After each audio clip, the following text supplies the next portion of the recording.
Last year, my junior year, I was in charge of elections for homecoming, and I was ecstatic. I always wanted to chair that committee ever since I was a freshman. Told my family about it, and they were all excited for me, especially my sister, Allie. She was a senior at the time. Allie was even more enthusiastic than I was, which at first wasn't weird because we were very close. Then she started saying things like, "You should make sure I win homecoming queen." I laughed it off, and that was pretty much it. The ballots came out and she wasn't chosen to be on court. She came home from school absolutely livid. I was in the kitchen with our dad when she stormed in and started screaming at me. "How could you do this? I thought you were going to make sure I was elected." I said, "I thought you were joking. You know I can't do that." I was super uncomfortable and looked to my dad for help, but he already fled the room to get my mom. She continued shouting about how I ruined her senior experience and how I was the worst sister ever. I started crying because I felt so bad, and she wouldn't let me get a word in about how I literally could not rig the ballots for her. My mom came in and dragged her out. She took Allie's side, but my dad and little brother had my back. Things were super weird for a while, but eventually she dropped it and we were fine. Until a week ago. So now I am a senior, and Allie is a freshman in college. Homecoming court came up again, and this time I was elected queen. My whole family was excited for me, and Mom took a photo of me in the crown and sent it to our extended family. Allie didn't respond to the text, but drove down from college that night to scream at me. She accused me of rigging the election, which wasn't true because I had no access to the ballots. She said that I'm jealous of her and that I always want to one-up her, so I sabotaged her chances of being queen. I finally snapped and said, "Maybe if you weren't such a bee to everyone, you would have been voted in." Allie was a mean girl in high school, and while I shouldn't have said that, it is very much true. She said back then there was no way I would have been voted in by my peers because nobody wants to vote in. She used a hate-filled derogatory term. I am bi, and she was the only one who knew. She outed me in front of my whole family. I started crying and locked myself in my room. My dad and little brother support me, but my mom wouldn't talk to me for days. My mom came to talk to me last night and said I need to tell Allie that I'm sorry and give her my crown. She said it's not fair that I won queen and Allison didn't. So to patch things up, I need to hand over my crown because my sister deserves it. She also said some things about my sexuality that I'd rather not repeat. I was livid and told her no. At this point, I don't even care about it anymore. They ruined it for me, but I refuse to give it to my sister. Am I the a-hole? Not the a-hole. How would you be the a-hole here? Your family is insane. Not the a-hole. And I know where your sister got her entitled, cheating, crappy attitude from. Absolutely under no circumstances do you let her even look at your crown, because you were right about her. I'm sorry you don't have a loving, supportive mom. I'm glad you have a great dad and brother. Your sister is going to self-destruct when she enters the real world, as very few people are going to find her qualities appealing as a partner or employee. Actually, she's perfectly suited for politics. Ignore her. She's an evil troll who is so jealous of you she drove from college to scream at you. You need to have a serious discussion with your dad about your mom. She's just the worst, and clearly favors your sister. That's no way to go through life. I still can't believe she would have the audacity to tell you to give your sister your crown. That's wrong on so many levels. Not the a-hole. It's a real failure in parenting when you allow one child to dominate the family. Both of your parents have a lot to answer for. They don't want to put up with your sister's tantrums, so they're making you suffer for it. Your mother is endorsing your sister's nonsense, and your dad is looking the other way. Don't give in to them. If you get into the habit of backing down, it will just get worse.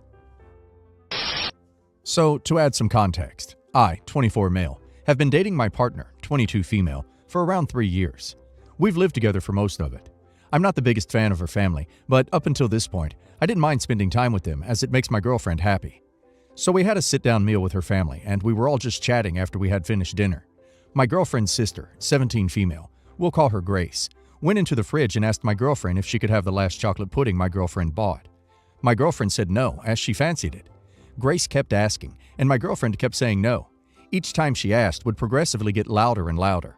I didn't say anything at this point as I thought it was a typical sibling argument. It seemed very petty to me. Grace is shouting and whining at this point, honestly reminding me of how a toddler might behave. Their dad has been silent this entire time, and their mom said to give her the pudding, as it's a nice thing to do. My girlfriend said no and didn't understand why her answer wasn't being respected.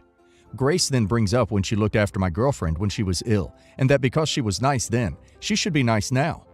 My girlfriend is distressed as Grace is screaming about it. My girlfriend asks what I think. I said to Grace that she undermined her kind act by using it as leverage to get what she wants. Grace says, but karma works, that if you do nice things and nice things will happen to you. Her mom nods in agreement. I sat there a bit bewildered.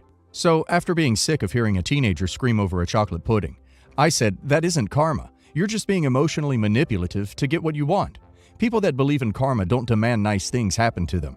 As a bit of side context, I'm a philosophy graduate, and whenever I hear karma misinterpreted, it irks me a bit, as it's a beautiful piece of Indian philosophy, and the West has kinda crapped all over it.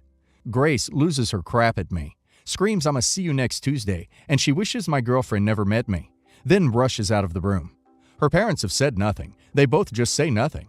I sat there waiting for them to discipline their child, but nothing is said.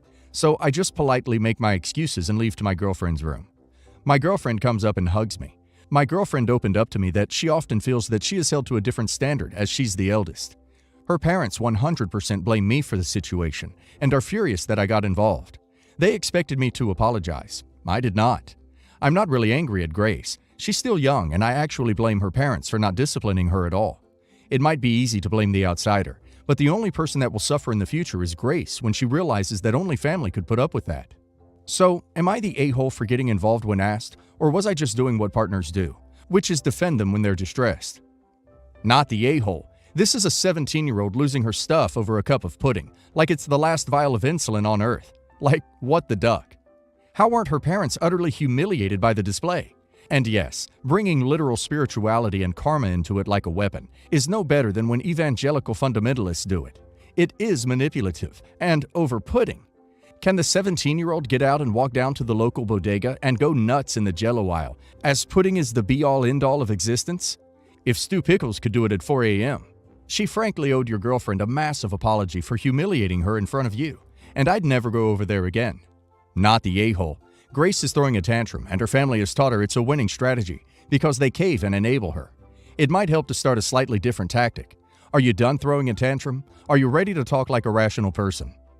Not the a-hole. You got involved because your girlfriend asked for your support as she was being ganged up on by 3 people. Grace's behavior was appalling. It is unbelievable to me that a 17-year-old person hasn't developed the skill set necessary to hear and accept the word no. Everything you said was correct and in no way harsh, and Grace is in for a shock when she goes out into the world. This will be all her parents' fault. A little bit of backstory is needed for this one. I, 24 female, went to art school and freelanced for a while before I started working as a photographer for a modeling company.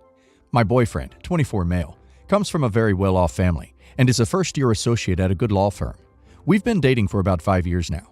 We've always gotten along well, and he's always been sweet. His family have never liked me. Recently, I found out that my boyfriend told his family that we had broken up because they were pressuring him to marry a girl they'd set him up with.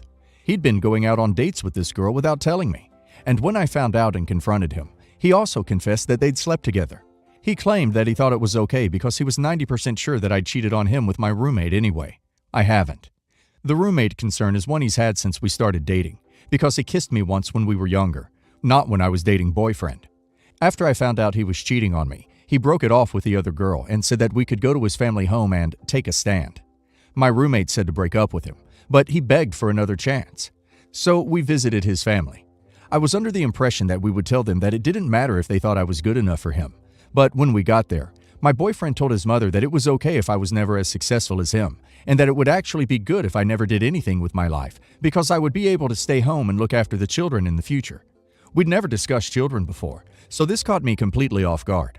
He claimed that after we were married, things would settle down and we could all join together as one family. We've never discussed marriage either. His mother was angry and started to shout at him, saying that she'd already told him to break up with me and that she didn't want to hear what he had to say.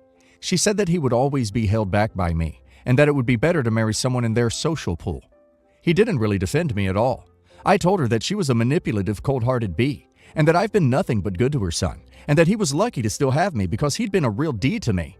My boyfriend was pissed at me. He says I embarrassed him and he's the laughingstock of the family. His words have always had a strong effect on me. I'm not sure if what I did was out of line, especially because his mother is older than me. I feel bad for blowing up at her in front of her family. It was incredibly disrespectful of me. But my friends say it was all completely valid. I'm still not sure. Am I the a-hole for blowing up at her? Quick edit. I dumped him. I just feel horrible about what I did to his mother. I really want to put yes, the a-hole, just because why were you still with him? You're not the a-hole in any way, except to yourself for keeping up with this idiot. Not the a-hole. He openly admitted to cheating on you to please his mother. Not just dates. He had S with his mother's choice of wife she finds suitable for him. If you for some unknown reason stay with him, this will never end. Your children won't be good enough. Your career won't be good enough. Your house won't be good enough. Cut your losses and tell him to go duck himself along with his mother and her ideal choice girl. Not the a-hole. You may not be in his social pool, but you're way too good for him. This man will never change. If you're thinking you'll spend the rest of your life with him, you've just seen what your future looks like. Something else you need to understand. What he said to his mother is how he truly feels about you. Believe that. Me, female 40, and my ex-husband have 50-50 custody of our daughters. Lisa, female 17, and Jenny, female 15. One of the main reasons I broke up with my husband is that he was aggressive, psychologically, manipulative, and possessive. He used the fact that he was the only one who worked while I was a stay-at-home mom to say that if I asked for a divorce, he would go to hell with the best lawyer in town to get full custody of our daughters. And he was great at hiding that side of him from them. I managed to escape this hell because I received my father's inheritance and hired a great lawyer who guaranteed me 50-50. With the money, I bought a house and live on a great salary. I can't work for physical reasons. But actually, my ex earns a lot more than me. Jenny was the one who encouraged me to go through with the divorce. But Lisa bought into her father's idea that I was destroying our family to be free of the father. Our relationship is very difficult right now. Saturday was Lisa's birthday. The deal was that her father would have the day and I would have the night. Mid-afternoon, Jenny came to the house. My ex-mother-in-law dropped her off here and said that Lisa would be home later. I ordered a cake, appetizers, and invited my family and her friends to the party. She knew about the party. Arrived at night. Around 6 p.m., Lisa called me saying her father invited her to go to a fancy restaurant in town and asked to reschedule the party with everyone for the following week. Keep in mind that 1. The party was at 6:30 p.m. 2. Everything was already bought. 3. It was Lisa who came up with the idea for the party. I was really upset because I would love to be able to take her to this restaurant, but it's too expensive and I can't afford it. I decided to keep the party going so there wouldn't be any food thrown away, and it was a lot of fun. We took pictures, cut cake, and even her friends laughed and continued to party. Lisa arrived around 11 p.m. and looked shocked that there was a party going on. She called me privately asking if I'd had a birthday party without her. I said yes, and she started to say that she asked to reschedule and that I embarrassed her by making her arrive at her own party at the end of it, and that I was being vindictive, and she only went to dinner with her father at the best restaurant in town. She couldn't deny such an opportunity.